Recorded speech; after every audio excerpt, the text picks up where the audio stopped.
Welcome. Hi. This is Salacious Sips, a drinky book club. I'm Christina. I'm Laurel. I'm Claire.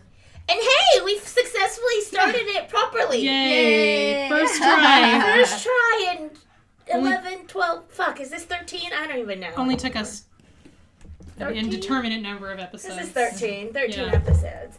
Well, we're continuing ACOTAR. On our ACOTAR bender here. Yes. We managed to get through 3 and highlighted bits and pieces of 4 in the last episode. Mm-hmm. And did some fan castings. And now we are moving on to what has to be the most unhinged of the series to date. Sarah J. Maas takes all the sex that was not present in the other 3 books and puts it, 3.5 books, and puts it in this one. Yes. So obviously we are covering A Court of Silver Flames, which is predominantly Nesta and Cassian's story. Mm-hmm. Yes. Book 5, the last one for now, until we hear otherwise. God, I really... The orange book. The orange book. There are more. There's gotta be more. She's writing the next one. Yes. That's what it's been said. She is. Yes. I know you and I, Laurel, have talked about our theory about how many I know. there are. We're thinking maybe 7. Because there's 9 Uh-huh. in Yes. Throne of Glass. Yes. I think this one is at least 7. No doubt 7. Minimum of 7. Yes, but maybe possibly more. 8. Yeah. Yeah, possibly 8. Because we still have Az to get through. We still have gotta Az find to out get about through. Az and Elaine. And Lucian and maybe Tamlin. So More. it depends. Yeah, and more. And so it depends on how many of these people pair up and how many of them find other people. Yeah, I think Lucian and Elaine and Az are all definites. Yes. More is a maybe. I feel like she could weave more into Someone else's story. to someone else's story. Well, it'll be interesting because I know we've talked about it in previous episodes that the 3rd Crescent City book has tie-in to ACOTAR where a couple of the characters show up. Yes. That 3rd book is House of Flame and Shadow. Yes. And I think, based on doom scrolling Instagram, it's Cassian, Nesta, and possibly Az show up. Okay. So a couple But of them... Az needs somebody. Az needs somebody. I do see some of the fanfic artwork that I've been doom scrolling that puts Az in a throuple. I think he's too straight-laced for that. I wouldn't put it past him to do it casually, but I think he's too straight-laced to do that, like, permanently. He's been in love with Moore forever. I think he wants, like, his person. True. Moore is definitely not his person. No, and she knows Like, it. that doesn't go both ways. No. And I think he knows that. I think he just hasn't come to grips with it yet.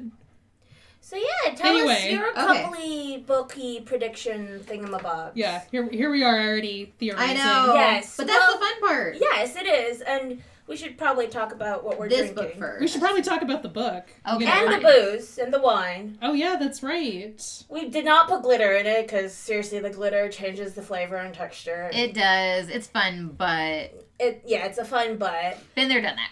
And Claire is drinking coffee. Don't mix liquor and antibiotics in certain instances, especially when they're really fucking expensive. Several $100 worth of antibiotics, and your doctor's like, don't drink with this, and you're spend Okay. a whole bunch of money on it. You're like, okay, got it. Yeah, But don't do hey, that. put coffee in a wine glass. Dude, Yes. if you're not drinking... I will drink my cold brew literally out of the bottle, so like a wine glass is just fine. I mean, it got to the time, I just got a fresh bag of beans shipped to me from Hawaii, so I got tired of buying cold brew and was like, I have the ability to make it at home. Yes. And I like Kona cold brew. Yes. I mean, it just takes a fuck ton of grinds to make the pitcher. It takes a lot of And some grounds time. and a long time, and it's kind of a mess. But it's worth it. It's not that bad. It's not that hard of a mess. Yeah. When you've got the pitcher with the... When you have like the filter thing Filter, in the bottom of it. And it takes a lot longer because I put ice in it when I make it. So, Gotcha. So I have to make more today and possibly buy a placeholder thing until then. Yeah. Let's talk the wine. Laurel, you brought it. Yeah. I found this. It's Holyfield Vineyard and Winery. This is St. Vincent. And St. Vincent is a dry rosé. Yeah. We kind of like our dry rosés. We like rosés that are dry. We don't like sweet wines. No. I like some semi-sweet, but this one, I can't drink much of them. So, like, this one's nice because it has some of those fruity flavors, but not overly sweet. And we have them in our wine glasses with giant, fancy, round ice cubes. Yes. Mostly because Christina got a new fancy fridge with round ice cube maker. Yeah, so adulting sucks, and our fridge went out. So... Yeah, I may have encouraged that, though, because I definitely looked at that fridge. Well, I was already leaning that way because we drink a lot of oh, yeah, when you liquor, drink having like we ice cubes is really convenient, especially when you don't have to make them yourself. Yes. Because those stupid ice cube bit trays are like silicone, so they like move around and you're like juggling. It's just a pain in the ass. Well, my issue with them is that in my freezer, every time I open and shut my freezer, it like evaporates a little bit of the ice cube. So like if I don't use them fast enough, the ice cube starts to evaporate. And you can never get them like quite even and everything like that. So like the round ice cube fridge, if you drink like we do, is definitely a good investment. And this wasn't that expensive. Like there were more expensive ones. Because, yeah, adulting sucks and homeownership is a piece of shit. Okay, so is renting. Look, it's all a piece of shit. Because the same week we did that, we discovered the squirrels fucking in the attic. Yep. Okay. But anyway, let's talk about the book that we read instead of getting off on tangents again. I mean, the house, yes, I'm bitching about homeownership having a house. We're gonna jump around in circles. So to the House of Wind. Let's talk about the House of Wind and the fact that it is a massive voyeur. Yeah, I love the house. The house is its own character. The house is a voyeur. But we find that out in this book. We didn't know it until this. No, there was you had maybe an inkling of something weird because of Braxis. It doesn't get mentioned. But it doesn't. No. They don't allude to anything like what actually happens. It doesn't talk to Faerie or anything when she's there, and it doesn't seem to interact with Nesta and Elaine when they're there together. I thought it was mentioned in one of the books that like they could ask for the house to do things, and the house would do things. All of the magic, because wasn't just the house; it was the house over the. Yeah, so like the house all of the magic, but we didn't know it was sentient. Yes. Well, because all of Rhysand's houses are kind of that way, where you can ask for things, except for the townhouse. The townhouse is like the cabin was that way. The house over the Court of Nightmares was that way. Yes. And the House of Wind is that way. Yes. The houses were all bespelled. We've known this. We thought it was bespelled. We didn't know it was sentient. We didn't think the house had its own personality, and it was a voyeur. And a smut reader. It likes and dislikes. Smut reader. So we really love the house now. It likes smut. The entire book is self-aware, which, like... The house? Well, not just the house. With it was it was like with the book club and like Nesta liking the smutty books and like them kind of like going on and on about, oh my god, you have to read this author and like... but then she starts sharing books with the house. But she starts sharing books with the house. And the house is recommending books as well. Yes. Yes, the house is recommending books. Yeah. The house is watching her fuck cats. Yeah, I don't... Probably so. That is the part that I think got me the most, is that, like, they talk about the house being sentient, and then she and Cass have, just, like fuck everywhere. Pornhub-level sex in every room of this house, and you're like, yeah, the house is definitely watching. The house is enjoying this. I feel like there's just, like, an off-screen thing where the house just, like, keeps resupplying lube to Nesta. Just keeps showing up in her drawers. It's a never-ending tub of lube. The house is a good wing woman. The house is an excellent wing woman. I love the house. The house may be, like, one of my favorite characters. Yes, absolutely. The minute there was like, oh my god. And that's why we have House of Wind book club shirts. Yes. So, we're going to try to cover this back. We're going to try to get back in order. So, part 1 is novice, right? Part 1 is a novice, and the way that we're going to sort of try to do this is we're going to try to kind of do... Each part. We're going to do most of the first book. We may end up breaking this into 2 episodes because there's there's kind of some major things, and there's more than one. There's major things that happen sort of in the first 2 parts of the book, but in typical Sarah J. Maas fashion, the bulk Lots of happen. like the holy shit stuff happens in the last like couple hundred pages. Yes. Right, and isn't this? I think this one's what, the longest of the 5. This one is the longest of the So- 5 at almost 1,000 pages. So- So, you we're know, gonna it's do been our a best to while. cover It's been everything. the longest for me. So if I remember correctly, because you guys are going to have to fix me on this. So they tell Nesta she's got to go to the House of Wind and get her shit together. Mhm. Basically, they stage an intervention. Right. They stage an intervention for her.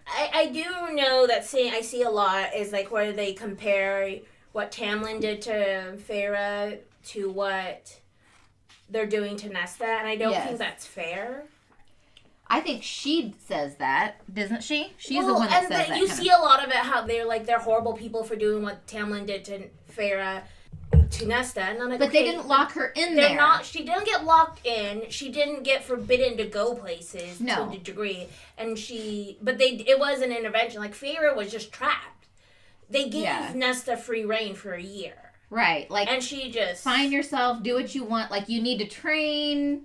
Now, Like they having to trap train her to a degree. Yes. Yeah. But the reasoning behind Geographically. it was not the same as what Tamlin was doing. Nesta was very much not okay. No. And everybody recognized that, and they gave her the space to realize that she was not okay. Right. And get back to a place where she was taking care of herself, and she wasn't doing that. And so right? this is like putting her through rehab. But yes, this is no different than looking at someone and being like, it might be time for you to go inpatient. Right. Yes, whereas Right. what Tam did to Faerie was like, I'm not letting you out. But Tamlin, and I will say that, I know I've said this in earlier episodes, everything that Tamlin did was out of a sense of insecurity and wanting to control the narrative. Mm-hmm. This is the opposite of Right. that. This is Right. They really wanted them. to like help her This is and them. bring her back to herself, Yes. or a version of herself that was Yes. dealing with the trauma, Yes. but also growth. So, I think, she wasn't technically... Because they did tell her if you can make it down the stairs. Yeah, you they can were make like, it down the stairs, you can go. And when she didn't want to go to the camp and train anymore, she wanted to do it there. They said, okay. I mean, Well, they it recognized. was more of a, she didn't want to train in Illyria Mhm. and like in front of everybody, and it was Cassian who was like realized it after enough time happened. yes, Right. but Cass was not literally like throwing her over his shoulder and dragging her up to training, right? It was like, No. They showed up and she wouldn't do it, and he's like, okay, then just sit there and watch. sit Yep. there, have fun, Yep. think about your life But choices. she did meet Emery. Yes, that was a good thing. She did meet Emery, and and again, this is one of those, like, everything that Tamlin did was out of insecurity, everything that these guys are doing are out of her own good, right? They were like, okay, you're not going to show up to training, go do something useful with your life. Right? Which is totally what they tell you to do in rehab, you know what I mean? Go work in the library. So she goes to work in the library. She just sits there at training and eventually meets Emery to go get warmer stuff, but then she Right. at least does the library work. Yes. Yes, but that was exceptionally clever, I think, on the part of Reese and Cass, because they put her in a situation where she's with a lot of other women who have also been traumatized. Yes. Right? So, like, she is a little bit of kindred spirit there instead of, Cass, who obviously has gone through it, but also, like, has done a little bit of self-reflection. He's, like, at least okay enough to just kind of, like, be functional. I think the boys But the boys can't... are very, because of what they've gone through and what they've had experienced, they are very self-aware. They get it, but I think they're also smart enough to realize that they can't help her help herself. Right. So she's got to eventually get do motivation to And do it's like Amren told Cass, like, just keep reaching out your hand, right? Like, eventually she'll come around, you know what I mean? And, like, the deterioration of Amren and Nesta's relationship. That was sad. Was sad, but I think it set it up for...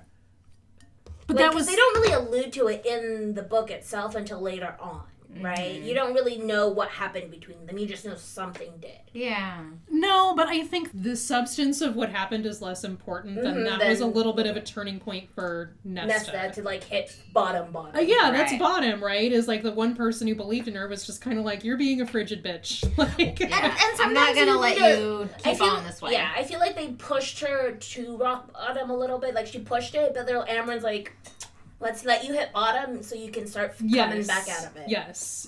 And to be fair to Sarah J. Maas, like, a lot of times, when you have a family member who struggles with addiction, they have to hit rock bottom, and you cannot dictate what their rock bottom is. Like, Right. they have to find it, and some people never do, and some people do, right? Like, but you can't, the outsiders cannot look at you and be like, oh yeah, no, this is rock bottom, right? Because, like, what you think is rock bottom and what the actual rock bottom is are two wildly different things.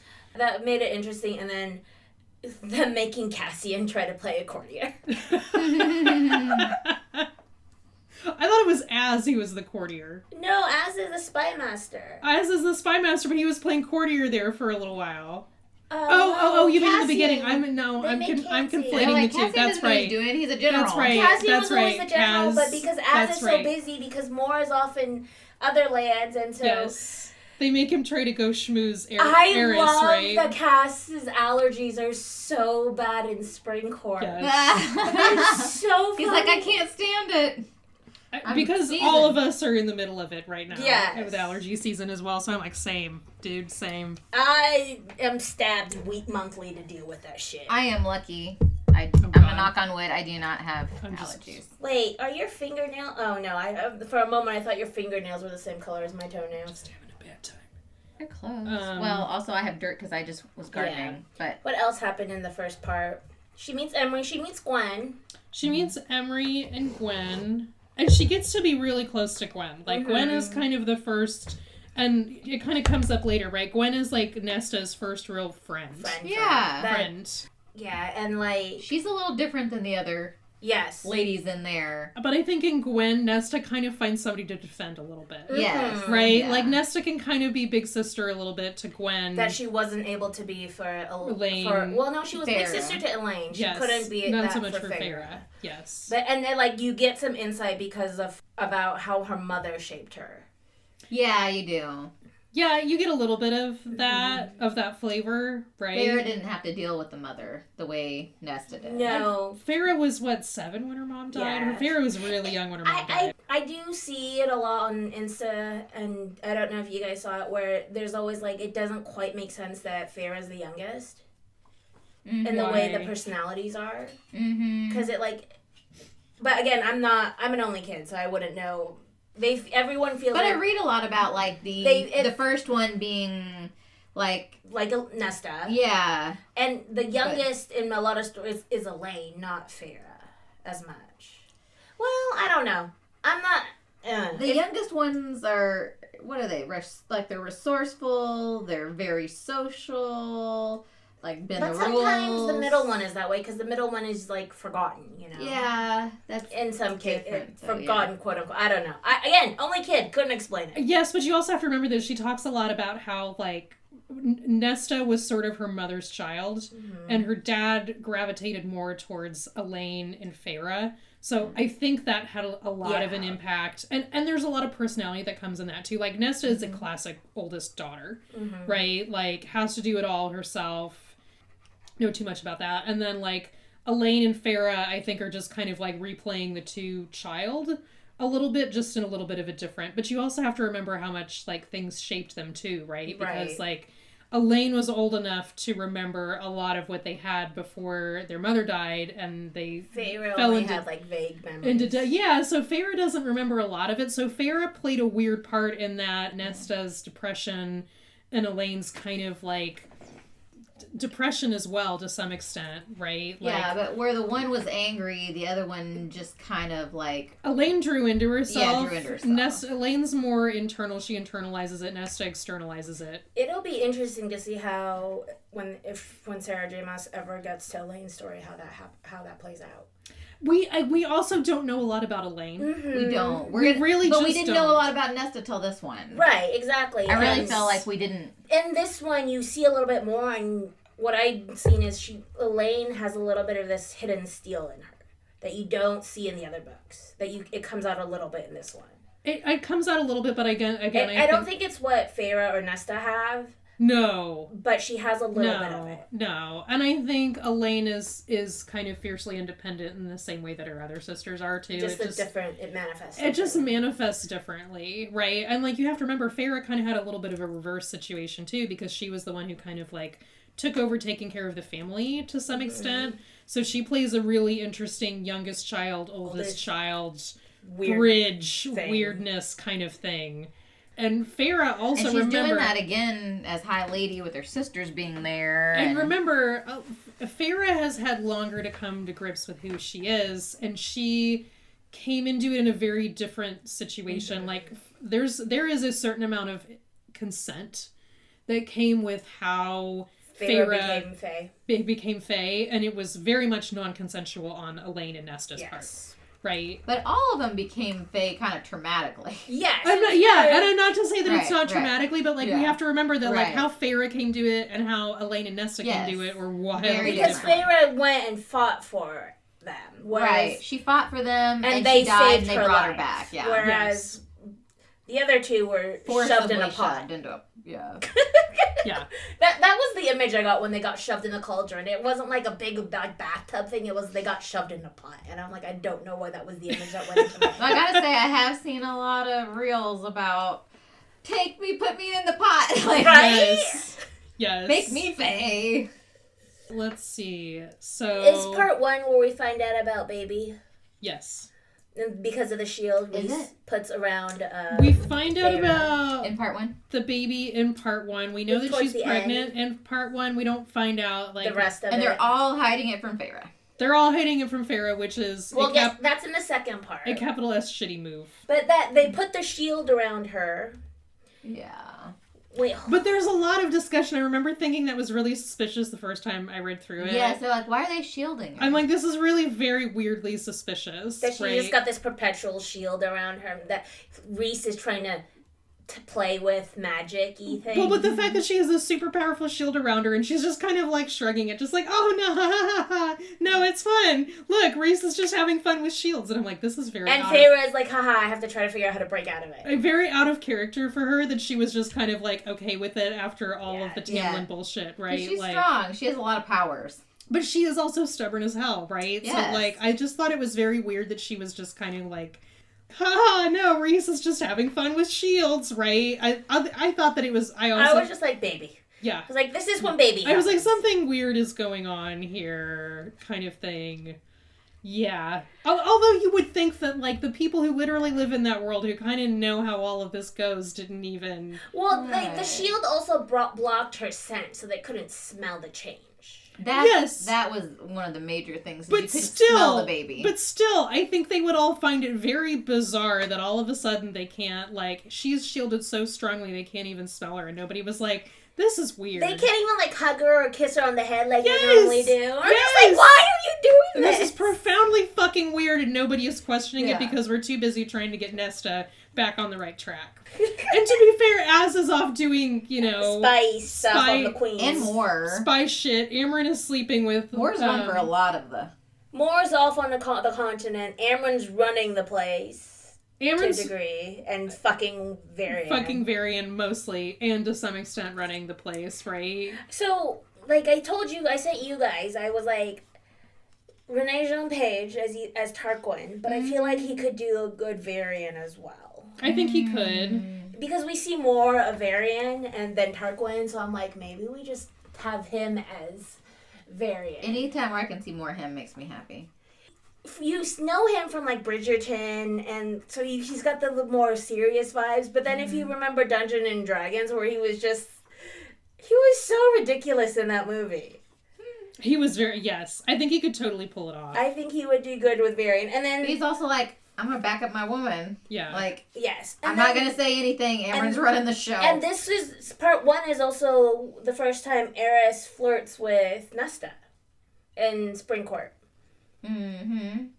Yes. And Nesta kind of tells him to fuck off, which I don't blame her at all. But the fact that the way she did it was really cool. Yeah. I mean, there's a lot more to part 1. So in part 1, the Nesta also sort of starts a training club. Well, she started... In part 1? Yeah, so in part 1, because she starts training at the house rather than... At the house, on the roof. And something makes her want to wants her to get the women to start doing it. She goes down into the basement, or she goes down into the lower levels and kind of has a flashback of Bryaxis. Oh, yeah. And Gwyn comes down and saves her. And then I think she hears, because she can't put together why she heard Sangrava. Because that's where Gwyn is from. Remember there's a mention of the twins coming out of the... Well, that was the temple that was destroyed in the second book. That was briefly mentioned. That was very briefly mentioned, right? She goes to listen to Gwyn sing, right? Sing? No, that's later on. Oh, that's later on. That's way later on. That's way later on. But Gwyn, there's a brief mention, and I think Nesta basically puts two and two together when like Gwyn comes down and finds her, and then she gets a little bit of Gwyn's story, and she's like, "Oh, I wonder if these women would benefit from basically being able to fight back." Right. Right. And so she puts a sign up sheet. She gets sign-ups. She asks permission. The head gal. Well, she asks Clotho, the head librarian, if she can just she's like, all I'm going to do is put it out. Like, I'm not going to force them to do anything. If they want to sign up, they can sign up, right? Mm-hmm. And she finally gets Gwyn to sign up. So how she does it is she's practicing her movements that Cassian has taught her in the library. In the library, yes. And Clotho finally gets fed up with it because it keeps interrupting everybody and tells Cassian, can you please stop her? So Cassian wanders down and sees her doing her exercises improperly. And so it's a way, Nesta has figured out this is a way to demonstrate to the priestesses that are working there that Cassian is very respectful, will ask permission on how he maneuvers and touches her, and like... Cassian is literally not all men. No. He's very, very, can I show you? Okay, do it this way. Mm-hmm. And then they do it, and once they've done the exercises, Cassian is like murmuring to her. He's like, wait, you did this fine perfectly this morning. She's like, I know. I needed to demonstrate it because the next day Gwyn shows up. Mm-hmm. And the fucking starts in like chapter 19 and basically doesn't stop in the rest of the book. Well, the fucking starts after Emery joins. Okay. And a couple of the other priestesses. Emery joins too. Yes, because they... Yeah. No, they figure out that she's sleeping with him after Emery joins. They don't start sleeping together until Emery's there. They start sleeping together. There was an oral situation that was happening under the table. Oh, yes. It was just an oral. No, they make out and Emery shows up. And then Emery shows up and they become friends and talk smut and stuff. And then Cassian and Nesta are at each other's throats, and then there's like hate fucking. That's true. That's right. They kind of like dance around. There was a makeout, and then there was Emery shows up and more training, and then they get mad at each other, and then like fingering or oral happens, and then full on fucking happens. I might have to reread that part. I'm glad I reread it because I remembered the beats of it, but I didn't remember the specifics. And I remember of it. Her under the table, and I remember she blew him. Yes. I remember grab onto the headboard. Yes. Because he ate her out. Yes. And there was fucking, and then Az is just like, I need to not be at the house because I can smell it on you. Yeah. And so that's the first part is like them. Do they go to Night Court? Is that where she dances with Eris, or is that part 2? Yeah, it's at Night Court, I think. Is Night Court part 2? Night Court is part. Yeah, because Cassian and her have been fucking. Yeah. Yes. And they need to get Eris on board fully. With it, yeah. And they know Nesta is the key. And this is where Elaine explains a little bit more about the type of person Nesta is, and how at 14 she destroyed a woman. Yes. To get the Duke dude to... Yes. But not because she wanted him. No, but because the girl was mean to her sister. Well, but Nesta's whole thing, you have to remember that Nesta's whole, upbringing was involved in political intrigue, right? So, she knows how to play the game in a way that, because her mom wanted her to be a queen. Elaine and Farah... Did not. Did not. And Cassian gets all mine. Yeah. Yes. Mine. And he starts getting a little possessive in but part Eris 2. He digs what she's giving off. Everybody's digging what she's giving off, especially with the dancing. But then the dancing, yeah. Where Cass well, but you have to remember that the Night Court really values political intrigue and the Court of Nightmares. Nesta can play the fucking game, man. So of course they're like, oh, you can play the game. You're one of us. And this is where Feyre is like, I'm fertile as fuck and having babies too. is in that area. I don't remember that they haven't told it. They've told a very when Nesta when they do the dance, because it's before it's right before solstice. Yes. And so this is where they do the dance, and Faerie shows up very, very pregnant because they don't go back to the coordinates. Okay, but she doesn't show up very pregnant. That's not until part 3. She's there dancing. But she's not super pregnant. They haven't told everybody yet. She's not showing This is where yet. she announces it. Yeah, at the dance is where she everybody? announces it. It Yeah. is? Mhm. I just read this and I don't fucking remember this. She shows up pregnant when they're dancing with Eris. She comes in. It's a whole thing. She's like, I'm continuing the line. Yeah.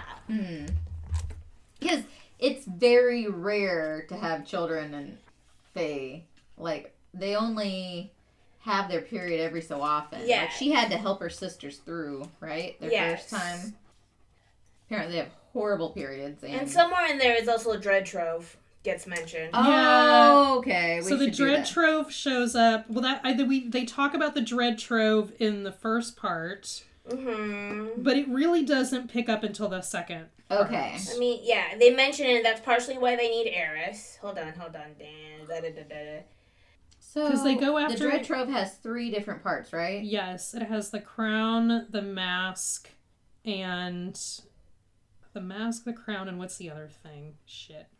Oh shit, we're so out of order. The dance doesn't happen until later. That's what I'm saying. It was not in the first 2 parts. No, it wasn't. Fuck. It was not in the first 2 parts. Because I'm like, they have not told everybody at the end of part 2. Like, nobody... The dance happens at the end of part 2. Oh. No, it doesn't. Yes, it does. I just looked End it of part up. 2? I think, yeah. No, it starts at the very beginning of part 3. Okay, well, close enough. But not in 1 or the beginning. I'm like looking... It's not at the end of But part... they start getting the dread trove. Yes, it's because it's in 44 where they mention it, and that is part 2. That is part 2. They mention it, but they don't do the dance until and part 3. And then the dance lessons. Okay, maybe, I don't know. It's Fuck, not until... I read this morning and there was no fucking dancing. Damn it! Again, I've been in a rabbit hole. You're right. What was part 2? I'm like, what fucking dance? There was no dance. So what was part 2? Part 2 was a lot of training and fucking. Part 2 is a lot of training and fucking. Part 2 is where they talk about the dread trove and she needs to start looking for it. She needs to start looking for it. So Nesta... The baby doesn't start yet? No, they haven't, because Nesta doesn't want to tap into that side of her. Oh. Because remember what happened with the scrying the last time the Cauldron found them and then found kidnapped Elaine. Elaine. Yeah. This is where she keeps trying the stairs. Yes. She's detoxing. Yes. They're training, but I don't think they've quite figured out they want to be Valkyries yet. They decide... They've researched the Valkyries. They've researched the Valkyries. They have not... Because they don't really decide they want to be Valkyries until later. Until, like, closer to the end. But they do talk about them, right? Mm-hmm. Like, they are doing the research, and they are kind of, like, talking around it, and Cassian is like, oh, no, I fought with them, and they get really fascinated. That was a really big, like, obvious, this is happening. Mm-hmm. Yes. Like, I fought with them. I knew some of them. They go, so remember, in part 1, Eris talks about how a whole bunch of his men go missing in the bog. Yes. Right? So they go to the bog. Is the bog part 2? The bog is part 2. The bog is part 2. So they go to the bog to try to find Eris's men. That was kind of scary. And they find them, but remember, Nesta runs into the Kelpie. And then she ends up... Yes, Nesta runs into the Kelpie. But the boys are off doing fighting. They're fighting they leave Eris's possessed men. So Az takes them on first. Cassian goes and puts Nesta in a tree. And joins them. And he's like, don't fucking move. And of course she does. And she moves because she panics, right? Because she's like, oh my god, Cassian is gonna die. Right? Fair, but also, like, stay in the fucking tree because she comes out of the tree and the Kelpie finds her. Because she's not ready to fight yet. Yes, she's not ready to fight quite yet. And she gets caught in the water. The Kelpie takes her under. And then that's where Nesta embraces the part of her that is death. But she finds the mask. And embraces it and puts it on. And she puts it on, and that's how she kills the Kelpie. And all the other things. And then she is able to take it off. Yes. Which fascinates everybody. Because no one's been able to take it off before. Which is really critical. The only way it comes off is if the wearer dies. I remember that part. Mm-hmm. And I think they only mention it when Hellion shows up to spell the room it's in.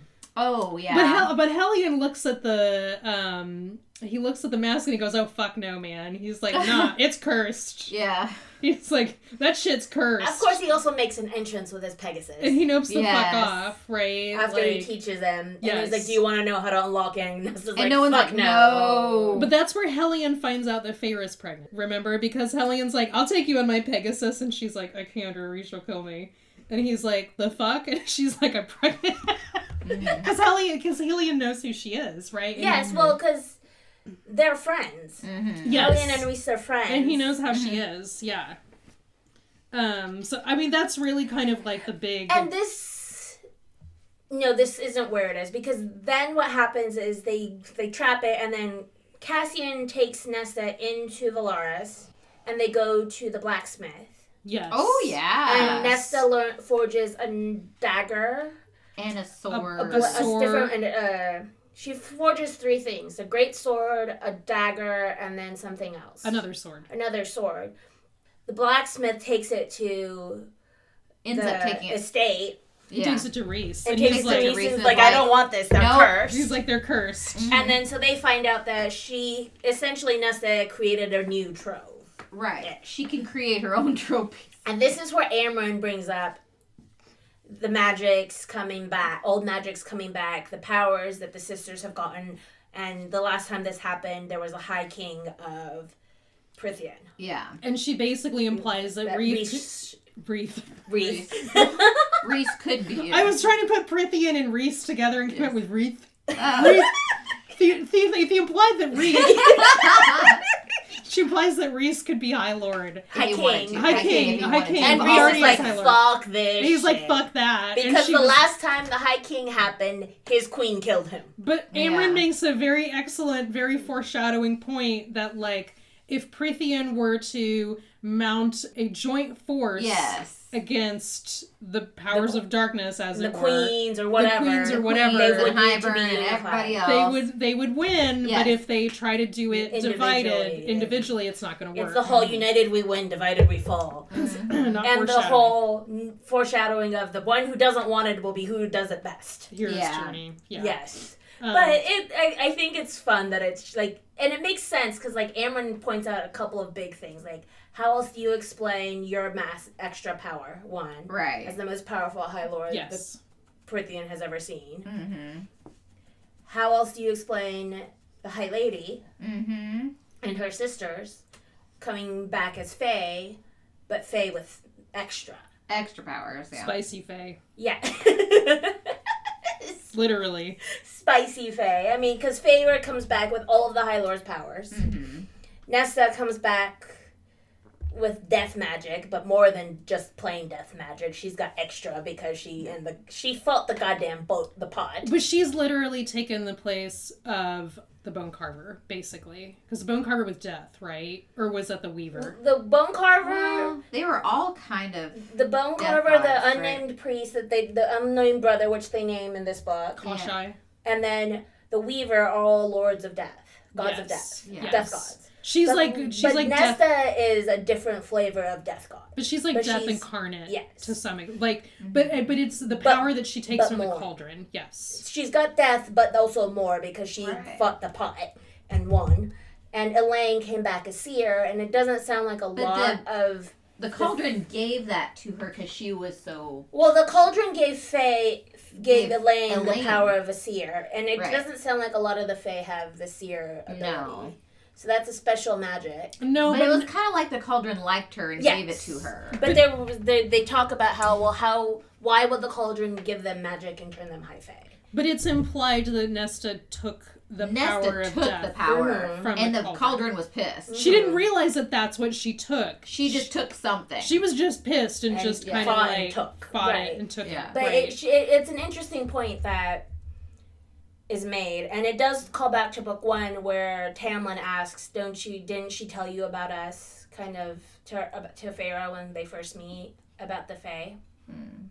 About your mother, kind of mentioning the mother, and it's like, so it begs the question more about the background of the mom, and that's all over social media. Who, Reese's mom? No, the Asher and sister's mom. Oh, yeah. Wanting Nesta to be a queen, kind of, and like training her for intrigue, but like, is there something that's being taught that maybe the mom knew? Because how else do you explain? They like to say, how else do you explain the sisters' magics that come, and like how they're able to get the magic? Like, how else does Faerie get all of the High Lord's powers? Well, the surface explanation is that Right. they all gave some of themselves. But they did that to Rhys, and Rhys only came back with his magic. Came back with his magic. Like, wasn't it because like somewhat implied somewhere? It was kind of like offhandedly suggested that their mom may have not been all human. Yes, where she's a witch or something. There was an offhand suggestion that mom was more than just human. Yeah, and that's why the sisters have the powers they do. Why Faerie was able to take not only a piece of the magic to make light become high fae, but also take and control their magic and learn it quickly. Yes. And Nesta, I think, has no idea what she took. Elaine is at least... Elaine doesn't talk about it, but she seems like she's at least somewhat cognizant of what she got out of it. Nesta has no idea. I don't think she really knows. Yeah. And isn't the second book when Elaine runs into Nesta where Elaine actually calls Nesta out? Yeah, she kind of does. She finally talks back to her. And she's like, what the... yes, it's your pain. What about my kind of... Right. That happens to some extent in part 2, right? Yeah, but not a whole lot. But just it wasn't like it wasn't a serious calling out, but it was just kind of one of those where. And to be fair, Elaine was kind of calling Nesta out for trying to solve everybody's fucking problems except her own. Right. Elaine is like, please stop projecting your shit onto me, right? Stop projecting onto me what you think is going on because you're wrong, right? Which is not unfair, right? Like, yeah. Pour yourself more wine. Yes, more wine. This is a good wine. I like it. The square ice cube is not as fun. What else happens in part 2? We might actually be able to cover this book. We're jumping around a lot. Because we don't remember a lot. I still vote that the last part of the book we do. Where are we at? We're at 43. We could probably get there. We'll keep going. She gets the mask. She does the hammering thing. She gets the mask. Then the dance with Eris is talked about. It is basically suggested that they have to go to the Court of Nightmares because they need the power. They need that army. Basically, they need Eris's army. And they go to the Court of Nightmares because it's solstice. That doesn't happen until the third part. Yeah, but they determine part of it is they have to make an appearance before the solstice, but also for Eris. Yes. That's mostly for Eris. And it's their appearance they have to make at Court of Nightmares because it's before the solstice and also because Eris. Yes. And I think they decided that they were going to go ahead and announce Faerie's pregnancy. And they do that with Eris because of his soldiers. No. Fuck. I don't remember. Let me see if I can try to find it. Because of his missing soldiers. Yes. I think he figures it out.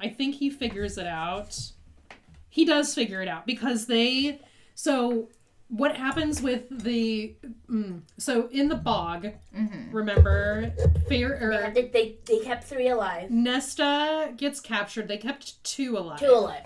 They kept 2 alive. They managed to not kill 2, and he's basically. And they take him to You had to kill them all but 2? And Eris is pissed because he's an asshole, right? Right. And Nesta calls him out, and it's brilliant because Nesta's just kind of like, at this point, we're assuming that you've planted these men in the bog to try to kill Cass and Azriel, right? And make us look bad. Is this true or not? And Eris ends up kind of like backtracking a little bit because he's not actually, he's like that smart, but he's not that smart. I really think Eris is gonna have like a redemption. I really think he is a good guy, and he keeps saying they say it at the end of this book where Cassian is like, I think you're a good man, but you're a coward. He just keeps saying how the stuff with Moore is more than you thought. There's a lot more to it than you realized. He thought and Moore needs to tell you. And Moore needs to tell you, and I thought I was doing her a favor, basically. You know, he knows a lot more than we know. And but Cassian calls it out. Calls it right. It's like But this is where Hellion comes in, right? Because they get the guys out of the bog and they bring them back and they're torturing them and they're kind of like, they can't figure it out because these guys are like, we don't know shit, but they're acting weird. So they bring Hellion in because Hellion is the one who can kind of like tell what kind of Because he's the one that has, like, the Because- best magic skills. Yeah. Take He's a the little... Spell breaker. He's and the curse breaker. curse Yeah, breaker. curse breaker. Right? And he's kind of like, there's something weird going on. He's basically like, they're like compelled. And he's It's also like they're there. zombies almost. He's also like to they're- help with the locking spell not to lock dead. the mask away. So yeah, so there were There are two there reasons were why two he was things there. going on, but really it was kind of like, this is convenient. Let's bring him in to look at these dudes and see what's going on, and then let's also. But they were gonna ask Hellion about it anyway because they wanted to know more about how to like keep basically warding Faerie. So it was threefold that they brought in Hellion, I think. I think 'Cause it was it was only like- two. But they did it because- with what? 'cause- With 'cause Nesta's they blood? it was like a Yes. key, key to the lock with a like. So they ward ward the mask. They ward the mask, and Hellion basically locks it with Nesta's blood. right. So like Nesta's the only one who can really go and break the spell at this. Right. But they asked her if she wants to learn how to to learn unlock it. how and to she's unlock like, it. She's no, like, thank you. nope. Nope. Because, like, it's No, calling thank to you. me, and this is where he's like, you were able to take it off. Right. This is where there's a little bit, and Amryn says this, and Hellion kind of like reinforces it as like that like calls to like kind of thing, right? And this is where they're talking about. Oh, this is where they talk Cauldron about. maid, and she's Cauldron maid. Yeah, and this is where they talk about the other like dread trove that Nesta accidentally We made. made with this Right, forest. and Hellion's like, yeah, fuck that racket. No, they cursed, man. But Eris gets one of the curse made Yeah, swords, the- right? Way later. In part Oh, 4. okay. Yeah, Okay, later. never mind. Sorry. At the very end of the conflict. Craziness. Okay, never mind. They figure out. And this is where the girls start doing their Valkyrie-ness. This is where they start getting. the Valkyrie-ness. They start getting the idea, right? Because now there's enough of them. And right? Cassian, this is also where Cassian's like, you're doing the Valkyrie training, you want to be Valkyries. He's like, right, this is that same time frame. This is around the same time frame, right? This is kind of where he goes, oh, well, I fought with them. I know enough to be dangerous. He's like, I don't necessarily know, like, their training methods. But I can recognize what you're doing. But I see Right. what you're doing. I'm picking up what you're He's putting like, down. I'm good at training, and you've read up on them. You get some of the, like, spiritual part of it. I can help you with the physical stuff. And Cassian brings in As, Az. because there's yeah. too many of them to train And just then himself. he has to, like, they have to show all these women that Az is okay, too. Like, But they learn pretty Yeah, quickly because yeah. Az is even more respectful. oh, yeah. Because these boys, He's a lot quieter these than boys are not Cassie. boys. Mm-mm. Yes. These are grown men who've been through hell and are very respectful. And I think part of it helps is because of the priestesses that Rhys has brought in to the library. Well, there's... Because the boys have helped save a lot of these But that's women. one of them is, like... One of them was like, oh, I recognize Azrael. He saved me.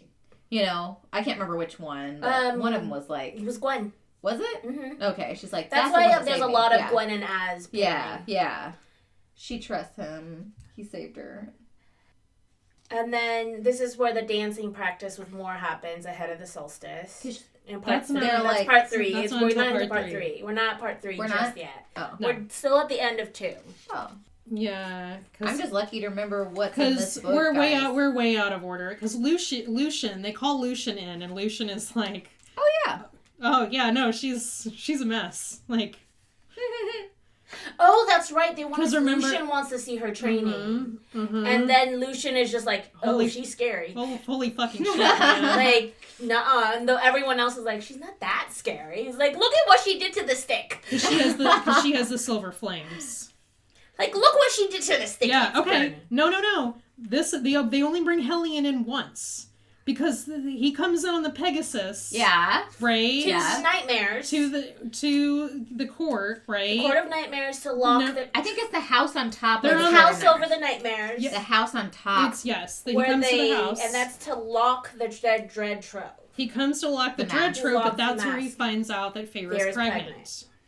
But he's friends with Rhys, so I think he keeps it until they tell Yeah, everybody. well, because and this is where Hellion is like, that's why you wanted me to teach you how to do the impenetrable Yes. shield. Mhm. Yes. He's like, you asked me to do that, that's why. That's why. Fair kind of thing. Yes. I feel like this is one we should have mapped out. Maybe so. I don't know, maybe one of us, besides me, should have also read the book before I this started instead of reading it. skipping We've around. all read the book. I actually read it a couple of days ago, but then went down a rabbit hole and I read it months ago, people. Months. Which is why I reread the first 2 parts, and only the first 2 parts, because I thought that's all we were doing today. Like 5 months. it's only I finished 50 this on minutes New in Year's, and we're guys, pretty much New done Year's. around, because, like, there's Okay, that. but, like, let's keep it to this, because if we Okay. start going into parts, like, 3 and 4, it's gonna get long, because that's where all the shit happens. Well, 3 and 4 is, like, not a lot of pages. It's not, but that's where all the shit happens. That's true. It is where all the shit happens, and the last 2 episodes are long as fuck. Yes, we need to, like, let people not listen to us talk for 2 hours. Well, they're just gonna pause it and come back to it later, like I do on mine. Right? I lose track of the murder podcast. Oh, I started one of those. Anyway, and so in part 2 is where we find out the baby has wings. And this is where... everyone- Is it? Yes. Because someone tells Nesta. Someone tells Nesta, right? So, well, Cass tells Nesta. There's a lot of... That they're worried. There's a lot... Well, they've been worried from the get-go. So Nesta's sort of Right, been in but on she this... just finds But out. they That's how didn't we find out, right? They didn't realize that the baby was Illyrian.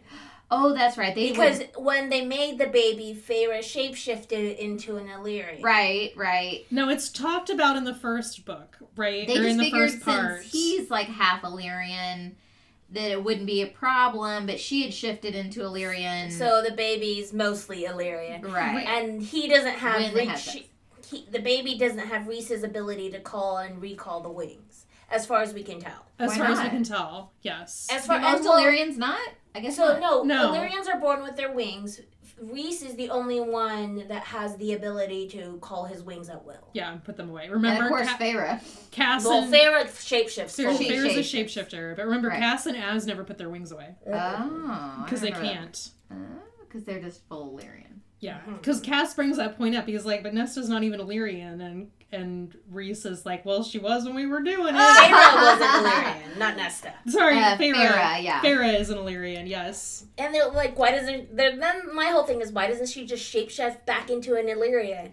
Exactly. And they But say, like, oh, it might be bad for the baby. It might be bad for the baby. I'm like, well, but they both might die, so maybe just try it. I don't know, there's a giant fucking plot hole that we're just kind of like staring at here. And Maybe just try it. this is a very convenient way to just kind of like set up some drama, right? Like, I feel Because, like let's be real. I don't... If the magic in that world let her make the baby and shapeshift while she was making the baby...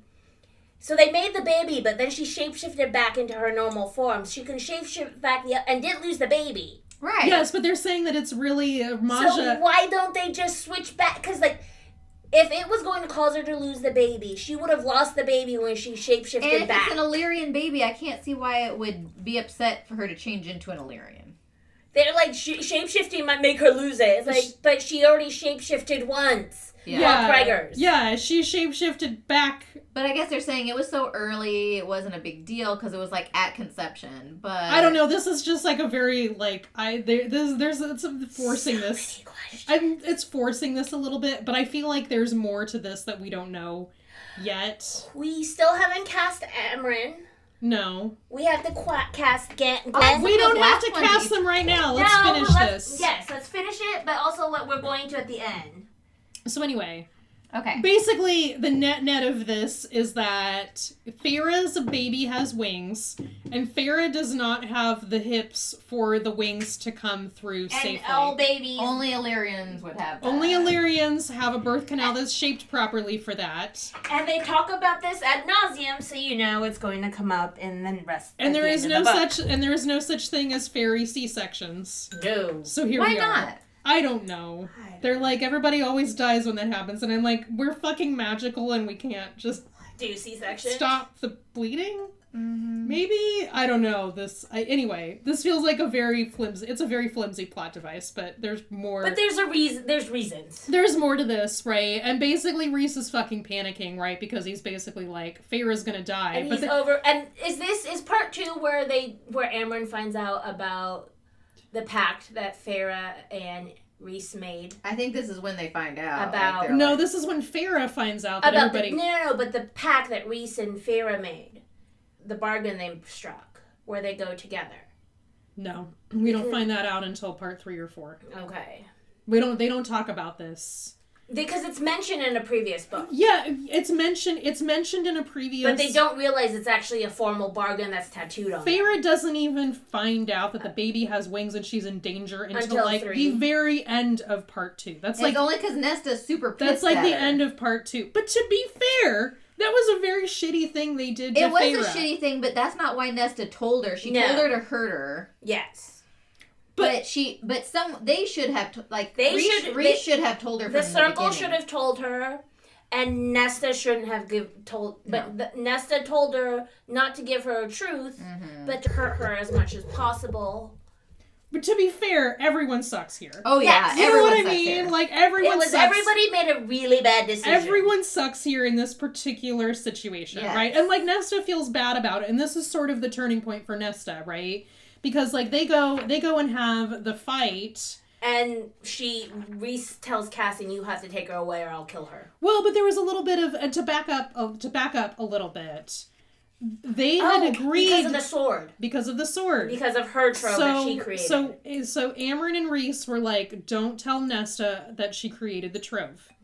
And Cassian was like, "No, that's gonna blow up in your face." Right. And as agreed, but Reese was like, "I'll ask Feyre and she'll be the tiebreaker." And right? Feyre's like, she needs to know. And Feyre's like, she needs to know, so Cassian, like, bumbles it, basically, right? He's But, like, well, what would you name a sword? What would you name a sword? And he keeps pressing her about it, and Nesta, who's not stupid, right, is like, what the fuck is this about? And he's like, yeah, you created the dread trove. And she's kind of mad about it, which is fair, but Cassian fucks it up and says, like, we weren't gonna tell you, but, like... Or Reese and Amryn weren't going to tell you. I wanted to tell you. Az wanted to tell you. Feyre wanted to tell you. But she doesn't listen to any of that. Yes. And wait.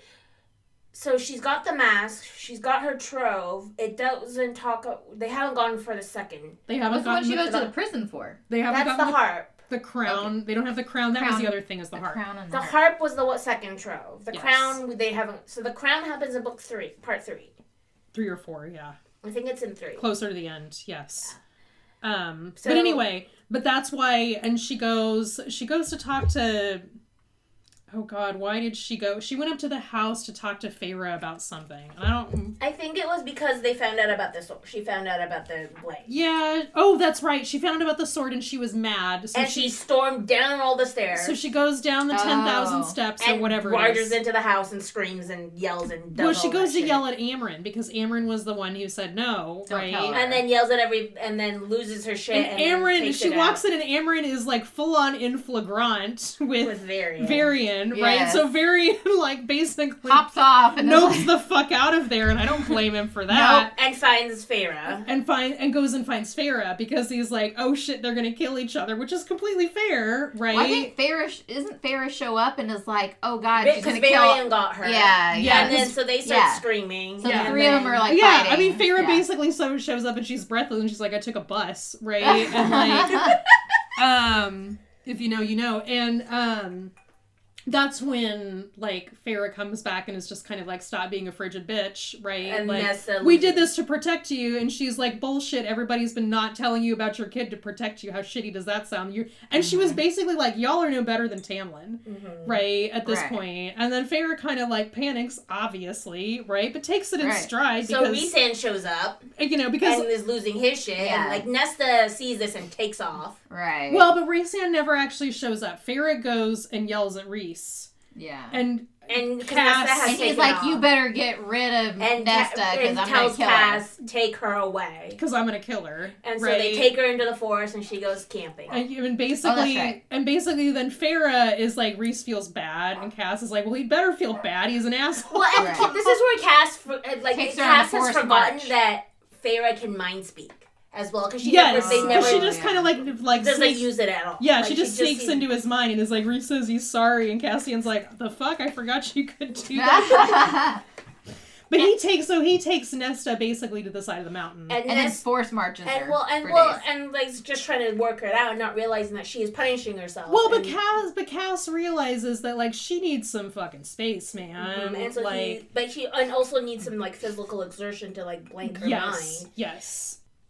Didn't they end up fucking out in the woods? Yeah, they Oh, no, they fuck in the woods. They fuck in the woods. Oh, they definitely fuck in the woods. These two fuck everywhere. Yeah. But there's a lot of hate fucking. When we say they fuck everywhere, we mean everywhere. Nothing is sacred. Nothing is sacred. Look, I will show. We'll show later on. But Claire saw this while we were waiting to pick up Dougie from the airport. I was hanging with her, and I did Patreon subscriptions to a couple of artists that do the art, have the artwork for ACOTAR. Mm-hmm. And there's a lot of really spicy. Oh, there's stuff a there. lot of. Is there? Oh yeah, there's like a Yes. lot of raw sausages out there on the which is I mean, so Patreon That's partially Some of my favorite podcasts I have Patreon. gives artists like that a safe space to use it because you can gate. Basically, you have to be over 18. It's a little bit easier. And It's easier to gate that content for 18 plus and put your nudie artwork out there with that than it is with other places. But just so everyone knows, when we start sharing more about ACOTAR, the first book that we already put the episode out on our webpage, we have fan casting, but we have it next to the character. So, like Rhysand, we have an image of Rhysand artwork, and the actor or actress, like the actor we want to play Rhysand, Yes. right? Yes. The artwork on our page is, for book 1, is Dreamworld Dweller. Beautiful artwork. Mm-hmm. The future pages, we are probably going to use some other artists' artwork depending on the imagery. So make sure we don't own those images. We just love the artwork. Those artists seem to have the best representation, as far as I've seen, of the main characters of ACOTAR. The only complaint I have, and it's not on anybody of them, it's just because she's not a huge character, no one has an image of Alice. Yeah, because She's a minor character, but she's important. Alice is kind of one of those... Alice is a plot device. Yeah. More than a major character. So we cast her. I don't doubt that there are deep parts of the internet where someone... I haven't been able to find one that I like, so we just had AI generate a variation of that for us. Yeah. But so the credits of the artwork will, if the whole image, the whole webpage is one artist, then it'll be at the top of our fan casting section. If it's multiple artists, we'll credit each image individually. Yep. Just, again, mad props to these artists. It's a combination of their work plus, I feel like in some cases, not all of them, it's a little bit of an AI help. All I know is it's gorgeous. Maybe Some of them. I don't think all of them. I think a couple of them, they actually say in their stuff, they use, Mid-Journey or whatever that is. Oh, gotcha. It's a combination of their work plus, Gotcha. them, I think, using it to, refine their artwork. Mm-hmm. Which is more than fair. And make it easier to make multiple images, multiple different... I don't know. I don't know how it works. AI has not been a thing, but photoshopping quote-unquote shit has been a thing since the dawn of photography. Their artworks are gorgeous. The images of these characters, so... Yeah. And they have a lot of spicy things. I'll show you later. I know, I need to see them. There was one where there was a...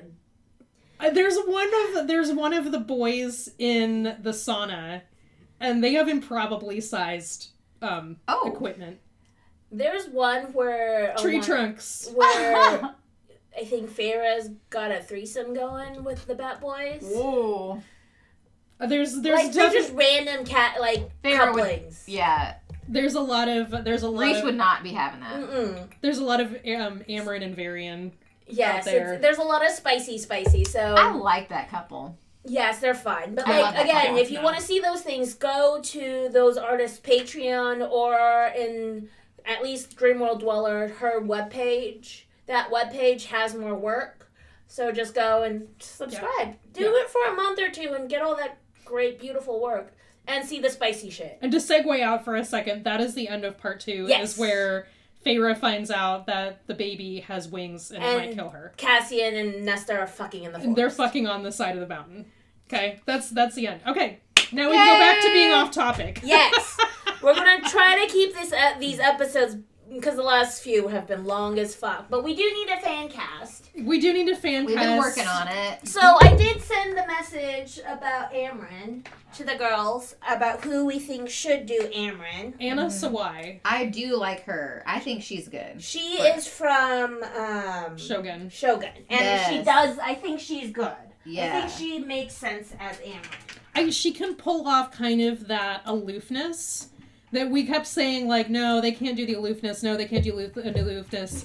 Anna Sawai is Japanese. Mm-hmm. So she can pull off kind of like that Asian, look that everybody, I think, associates with Amryn. Yeah. And the way she did the character in Shogun. She's I was love amazing. her. Watch in that. Shogun, guys. Yes. It's fucking incredible. Shogun's awesome.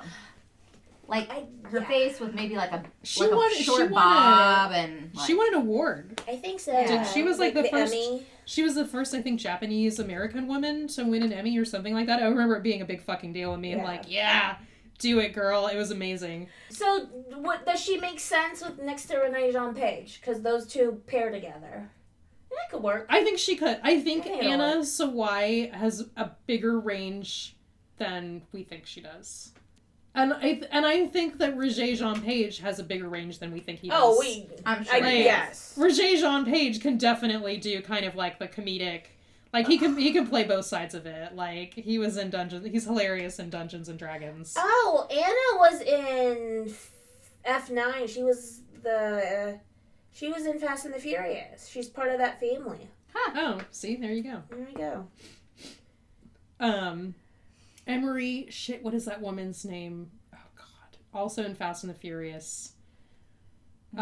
Always kind of does the tough girl character. I don't have my phone on me. I can't look. Michelle her up. Rodriguez? Michelle Rodriguez. Oh, yeah. Emery is like a younger Michelle Rodriguez. Or it could just be Michelle Rodriguez because she's Faye. Like, that is who I imagine. Just like that absolute chip on her shoulder tough girl. I don't know. Has a weird soft side. I think it needs to be a younger Michelle Rodriguez. That's what I'm saying, is it needs to be like a younger Michelle Rodriguez. Because I don't think Michelle Rodriguez now. I think Michelle Rodriguez several years ago makes a lot of sense. Yes. But not current Michelle Rodriguez. I know. I think Anna Sway. No, we're talking For about Emery. Emery. For Amryn. Amryn. Yeah. And then for Emery, Michelle Rodriguez. For Emery? Yeah, but Like she's a younger. a little older. I think we need someone who Emery. can do. Yeah, it's got to be someone kind of tough. Michelle Rodriguez just always comes to mind because she's just kind of like that chip on her shoulder tough girl. Right, but I think there's some other actresses that are younger that are the right age for it now. I'm trying to think. I don't go see all that many movies. So. I see a lot. That's why I'm trying to think of all the movies that have. I think. No, I was gonna say Ana de Armas, but no, she's not quite. Ana de Armas isn't quite tough girl enough. No. Ana de Armas could almost do Gwen. But not the. Isn't Gwen like a? Gwen has like brown hair though. I mean, but like more brown reddish auburny. Yeah, which is why I was thinking like if we took Sophie Turner away from Nesta, I think she could kind of do Gwen. But I imagine Gwen. What about Sophie Skelton as Gwen? I think that could work. I think that because Sophie Turner has the hardness that could do. Yes. Where I think Sophie Skelton. How about Zoe Saldana? For Gwen? For Or Emery. For Emery. She could pull it off. I could see Zoe. She's kind of tough. But She I also could- feel like Zoe's a little older now too for it. I don't know. Yeah, but I think Zoe's Not as Saldana. much as Michelle Rodriguez. Michelle Rodriguez, which Yeah. would be really good. Yeah, I think Sophie Skelton would do better as Gwen than because Nesta has that. Sophie Turner has the hardness. Yeah, is what I was thinking. But we still don't have anyone for Elaine either. Let me see. I feel like hard. Elaine is hard, but we also, I think, there's a big enough like character gap with Elaine that we just know her. don't know her well enough to put a finger on an actress for her. Because like what we think of her as, I think we're gonna find a lot more over time. Too bad about Michelle Rodriguez though. That'd be so. I just looked up action actresses in their like 20s. What about what's her bucket? No, she does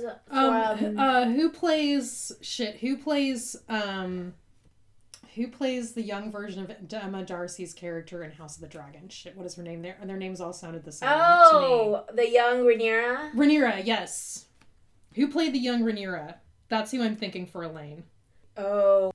Young Rhaenyra is... I know who you're talking about. Let's see, where's young? Young Rhaenyra is Millie Alcock. Millie Alcock, that's it. Yeah, I think she could do it. For Elaine? For Elaine, yeah. It might throw us off a little bit.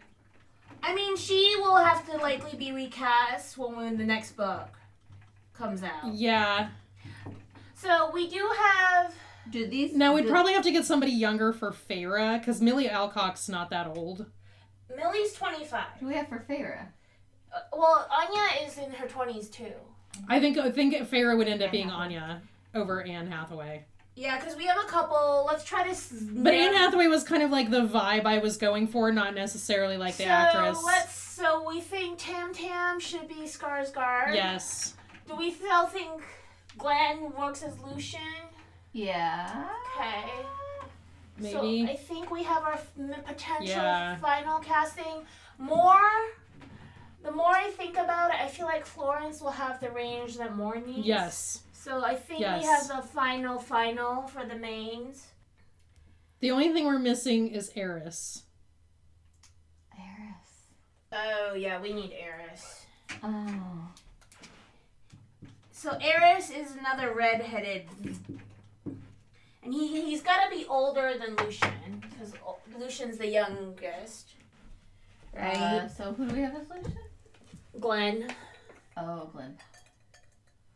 I'm thinking Matt Smith for Eris only because of how Matt Smith played What's-His-Nuts in House of the Dragon. None of their names are coming to me, but they all fucking run together. Oh, Damon? Damon, yes.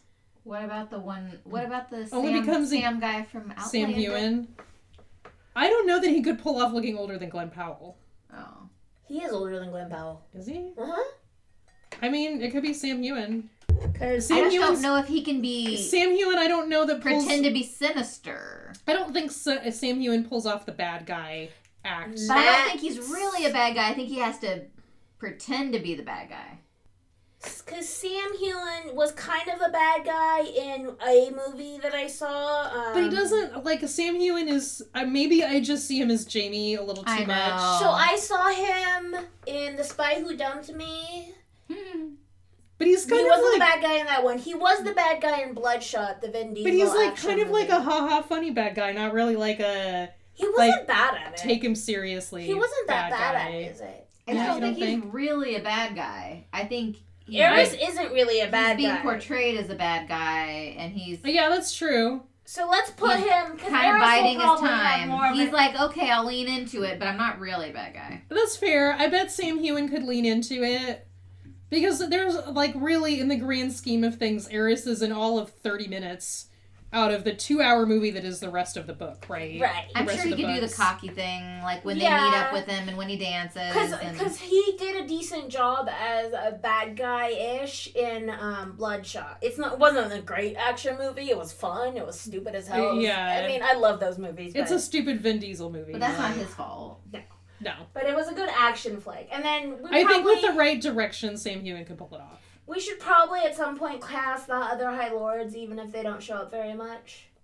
Oh, and we gotta cast Hellion. Oh. Yeah, we've argued a lot about who Hellion should be, man. and nobody has ever... Not Hellion, I mean Hybern. Oh, Hybern? Oh, Hybern. Oh. I thought we talked about Hybern. Hybern is... Well, he's not on the board. He's not on the board. Hybern is, oh, shit. Is he even still alive? I mean, this is, obviously, Hybern is not in this book, but he's mentioned, and we should have cast him for the other books. We'll figure it out. He's in Billion, right? Yeah, he's Billions, but he's much older. But he's the oldest brother. Hybern... He's cute. Hybern is the actor who played Tywin Lannister. That is who I see as Hybern. I'm taking no notes on this. I was saying he was in Billions? He was the... Oh, I don't know. Yeah, I liked him. He's kind of cocky. Who is that?